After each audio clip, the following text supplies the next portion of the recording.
We're just going to talk quickly about cap rate calculations and why it's an important investment tool. It's not the only way of calculating an investment, but it's probably one of the most well-known and most popular. And essentially, the cap rate is calculated by figuring out your net operating income and dividing it by the current value. So your net operating income is going to be the income you receive less expenses. Okay, the expenses do not include debt servicing. So keep that in mind when you're putting together a cap rate. Now, most people, when they process a cap rate, they're looking at it as a way of identifying a deal quickly.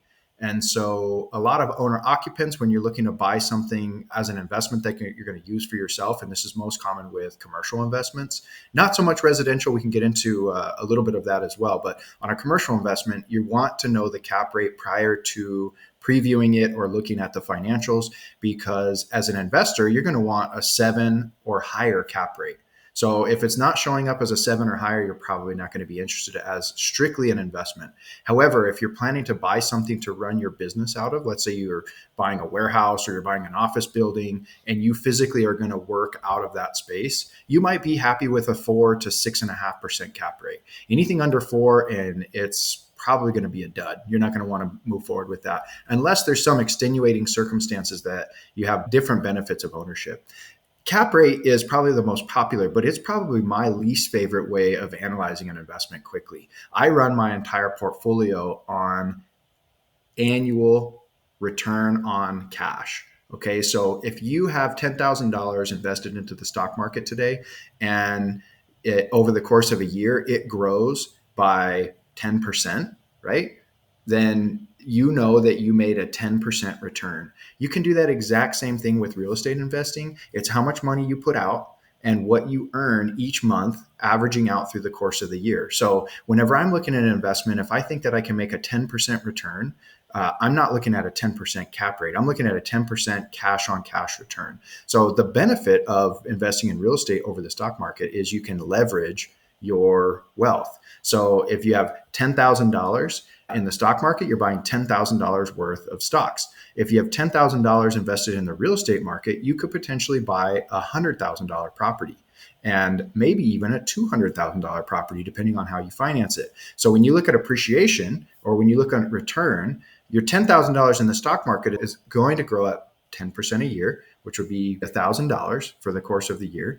On your real estate investment, the total value of your property is going to appreciate at the current value. So you invest 10,000, but the value is 200,000. If prices go up 5%, you get 5% of the whole 200, not just the money you have invested. So there's lots of different tools for looking at it and analyzing deals quickly. I have a lot of calculators that I use with my clients. So if you have questions about how to invest in real estate and what are some markers to look at, cap rate is a really good tool. You're going to see a lot of that. If you type that into Google right now, AI is going to give you a whole breakdown on cap rate calculations and how it's important. Me personally, I like annual cash on cash return because then you know what every penny is doing in your portfolio and how to maximize on it. Everyone's threshold for risk is different. So keep that in mind. So not everyone is going to agree with me on looking at an annual rate of return to analyze your investment portfolio. And everyone has different risk tolerances. So generally speaking, the higher price the property, if you're looking at a $10 million property, most investors are going to lean into the cap rate. I am a creature of habit and I cannot get away from annual cash on cash return. And I want to make sure that every dollar is performing at the highest level. And so I always, even on a $10 million project, I'll always fall back on cash return. So if you have any questions, I'd love to expand on that. There's so many nuances to cap rate calculations. There's essentially MBAs that you can get on analyzing investment property. And so in this short video, I can't cover it all, but that really will get you started is knowing how to analyze a cap rate, knowing what's good and bad, and then knowing how to analyze your cash on cash return. And you'll be at a good starting point to invest in real estate. Hey everyone, Michael here with Absolute Real Estate. Thank you for watching. Do me a favor, like and subscribe below. And if you want more information on real estate and real estate investing, check out the links below and I'll see you on the next video.